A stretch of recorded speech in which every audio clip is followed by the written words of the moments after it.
Hello students. Last time we studied about allergic keratoconjunctivitis. In continuation of that, we are today discussing about the next topic, that is atopic keratoconjunctivitis and other diseases like exposure keratopathy and rosacea keratoconjunctivitis. So let's start with the topic atopic keratoconjunctivitis. So it is similar to your vernal keratoconjunctivitis, where vernal keratoconjunctivitis you see in younger population, whereas the atopic keratitis is seen in adult people, and it is more of associated with other skin diseases that we call it as a atopic dermatitis, especially involved in the face, and it is seen more in male young adults. Okay, so the symptoms are similar to that of vernal keratoconjunctivitis. Like as more of histamine is released, patient will be having itching, and the dryness will be there, associated with soreness, mucus discharge will be there, and photophobia and blurring of vision. On examination, you can see there will be thickened and rounded inflamed lid margin, especially the posterior borders. It will be sharp in nature normally, but because of continuous inflammation, what happens, it becomes rounded over the period of time. And when you avert the lid and see the tarsal conjunctiva, there are small papillae you see, but along with that there is a white milky appearance or the line you can make out in the tarsal conjunctiva. Because of that lid inflammation, the adjacent structures like cornea is also involved. You can see the small punctate epithelial keratitis which are stained with fluorescent staining. So this is how you can, in this picture you can see the lid margins are thickened, very much of inflamed, and the conjunctiva is congested as such, and even the cornea is involved with vascularization.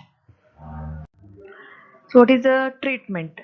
The treatment is, first you have to treat the facial eczema by a skin doctor, or you can use the local antibiotic and steroid ointment to the lids, and you have to treat the allergic component also in the form of using the sodium chromoglycate drops. Those are your mast cell stabilizers, and a lot of steroids, frequencies increase frequency of steroids topical you can use to reduce the inflammation, and as well as the tear substitutes also used to keep the eye moist. And this is what about the atopic keratoconjunctivitis.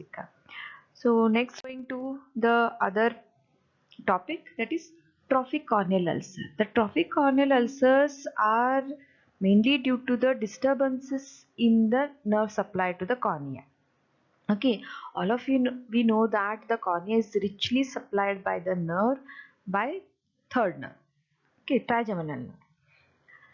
Then mainly the ophthalmic division of trigeminal nerve. So whenever there is a disturbances in the nerve supply, what happens, there will be the metabolic activity in the epithelium will be disturbed. So that further leads to the consequences of ulcers. So in that we have again the two groups. One is the neuroparalytic keratitis, and the one is exposure keratitis.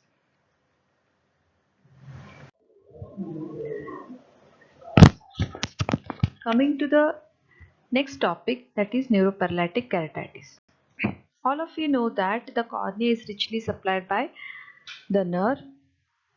It is by the third nerve, and there can be a decreased supply either by the congenital, or it can be due to the acquired entity.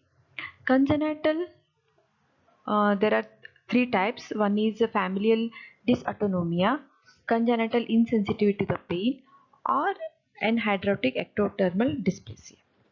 In acquired type, One is the trigeminal neuralgia, where the ganglion is inflamed and the patient is having a lot of pain. So, for the treatment of trigeminal neuralgia, we can go for the alcohol block or the electrocoagulation of gazetted ganglion permanently. So, in such cases, the supply to the nerve is decreased or the lost completely. And in other diseases like neoplasm of neoplasm that pressing on the gazetted ganglia and causing destruction to that gazetted ganglia. And the other diseases like the destruction of ganglia because of herpes zoster or herpes simplex, or sometimes with a syphilis also. And in leprosy or injury to traumatic injury of gazetted ganglion also leads to decreased supply to the cornea. So the what happens, the main pathophysiology is whenever there is a disturbances in the corneal sensation to the sensory nerve, um, consequently the metabolic activity of epithelium is disturbed. That leads to the accumulation of the metabolites, which in turn cause edema and exfoliation of the epithelial cells. That followed by the ulceration. So, um, as a result, the normal Bink reflex and the normal secretion is also decrease. On examination, or first the clinical features. The clinical features, patient is having no pain and no lacrimation at all. That is the feature of this neurotrophic keratopathies. So there is no pain, but ulcer is there, but no pain and no lacrimation is there. There will be complete corneal loss of corneal sensation, and ciliary congestion is very much of marked, and the corneal sheen, that is the shiny effect of the cornea is lost. So initially you can see the small erosions in mainly the interpalpable area, which all coagulates to form a big ulcer in later. So it is mainly due to the exfoliation of the corneal epithelium. The recurrence rate of in such kind of ulcer is more common. So the treatment part is, first you have to treat uh, the ulcer. If it is secondary infection is there, antibiotic drops you can start with along with the atropine ointment. Then you can give the topical nerve growth factors, that is autologous serums are available in the market, which helps in the growth of the nerve. And as well as to cover the defective part, you can use the amniotic membrane transplantation. Suppose it is recurring constantly, you can go for the lateral trasuraphy, so that you give the time for the healing. And you can use even the prolonged use of the high viscous artificial tears also. So the next the topic is in neuroparalytic ulcer is exposure keratitis. All of we know that the eyes are protected by the lids, and there will be continuous blinking will be occurring, that is 16 to 18 times per minute, so that the eye is protected from external injury, as well as the uniform the spread of tear will be there on the corneal surface to keep it moist. So if there is any lid abnormalities or the insufficient blinking, that causes the dryness and subsequently leads to the ulcer. That's why it is called as the exposure keratopathy. So the different causes are, one is the extreme proptosis, that is forward protrusion of the eyeballs, where the patient is unable to close his lids. The second is again the facial palsy, that Bell's palsy, whereas uprolling of the lids are not there, eyeballs are not there. One is ectropion in severe degree. Again, the eyes are exposed. Symblepharon, that is the adhesions between your conjunctiva and the lid, in the especially the upper lid, that leads to the lag ophthalmos. Okay.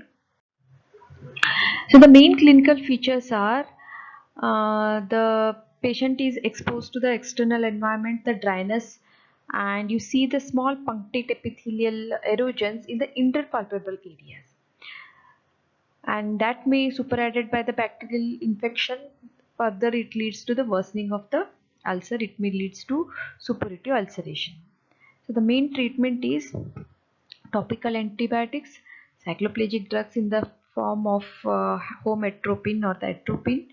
Then in a further stage, advanced stage, you can close the lids by the tarsorrhaphy by surgical mode of treatment. And to avoid the pain, we are using the supplementary the treatment in the form of systemic analgesics, vitamin A, B, C, and the hot fermentation.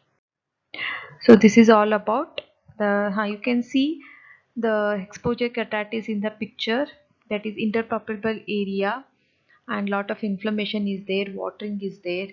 Okay, so it delays the healing when the nerve supply is less. Coming to the next topic, that is keratitis associated with the skin diseases and the mucous membrane. Amongst that, first is the rosacea keratitis. So the rosacea is the kind of skin diseases where you can see mainly in elderly women, where the small the pimple like lesions or the facial eruptions are seen in a butterfly fashion on the face. So along with that, the patient may present with you blepharokeratoconjunctivitis or the keratitis. Okay, so the feature of this rosacea keratitis is seen as a yellowish white marginal infiltrates and small ulcers, especially in the upper or the interpalpebral areas.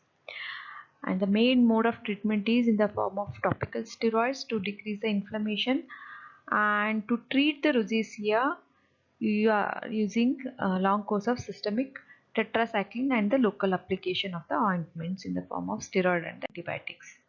So this is how the rosacea keratitis is seen. The lot of vasculature you can make out. So along with that, the facial lesions are also seen. So depending upon the clinical and the clinical pictures, you can make out what type of keratitis it is. So today we are concluding these topics. Okay, so the questions for you is today, to write the short note on neurotrophic keratopathy as well as uh, atopic keratitis. Thank you.